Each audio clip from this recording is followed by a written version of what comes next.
Hi everyone, Comic Book Reviewer here, this time reviewing on the Disney film Sleeping Beauty. Now, as you know, Sleeping Beauty is a 1959 animated musical fantasy film that was meant to be the 16th film in the Disney animated feature line, as well as being based on the 1697 novel of the same name, based on Charles Polk's sort of story.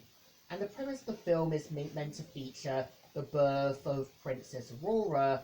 We see how the three good fairies, Flora, Fauna, and Merryweather, bestow their gifts on Aurora.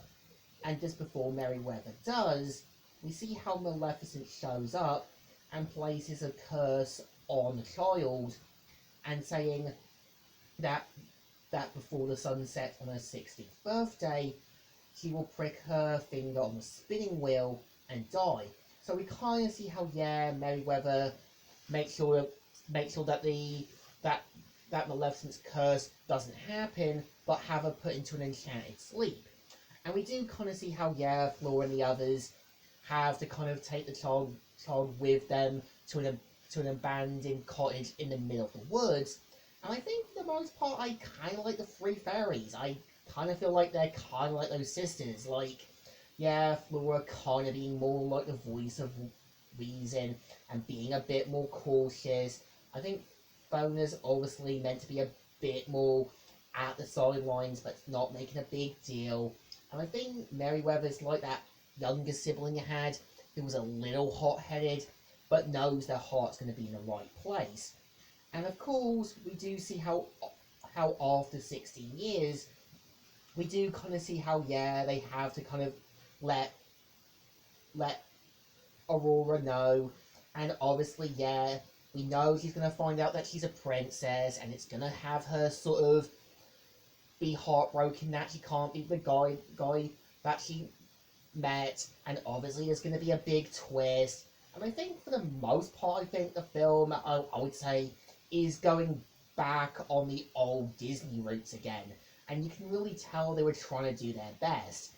And I think for the most part, I think when, yeah, Flo and the others have to deal with a problem, they know how to handle it responsibly and know how to clean up Maleficent's mess. And I think Maleficent, in my opinion, is not a bad Disney villain. I think, well, not like evil as Frollo or dangerous as Rourke. You can tell Maleficent always has a plan, and I think what definitely makes her terrifying is how, yeah, she's quick to get annoyed with her henchmen's incompetence. And I think the best part about her character is her telling her own fairy tale to Prince Philip and making a more darker take on it. And I think for the most part, I think, yeah, we know some characters are going to try to do the right thing. We know some characters are going to try to handle things well. And I kind of think, yeah, King Stefan, I think, definitely tries to work as a bit of the voice of reason, because when he's with King Herbert, they do get into a bit of a fight, but then get back to kind of being all buddies again, which I think is kind of a relatable thing. And I can kind of see why there was mixed reviews, and I can kind of understand it being a box office bomb, but I think it was kind of clear that Disney wanted to go back on the old fairy tales once again. And I know, yeah, after basically Cinderella, you can really tell they wanted to kind of do another fairy tale story. And I think Disney can do fairy tales when they know they need to.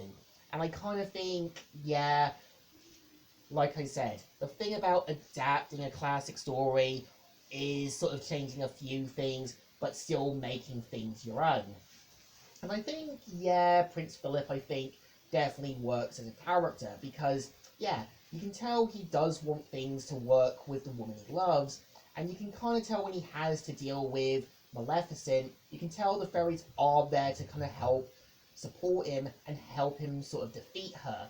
And I think when you got the final battle, when Maleficent sort of takes things as a matter of war in the final battle, I think they really know how to handle the music, really know how to make it this big, booming, dangerous threat, and having Maleficent in her dragon form. And I think, yeah, Sleeping Beauty may not be perfect, but I think it's still a little bit enjoyable. And I think it was just Disney trying to go back on the old sort of fairy tale roots again. But I think this film definitely deserves a thumbs up. Still good, and still alright. So, Comic Reviewer here, signing out.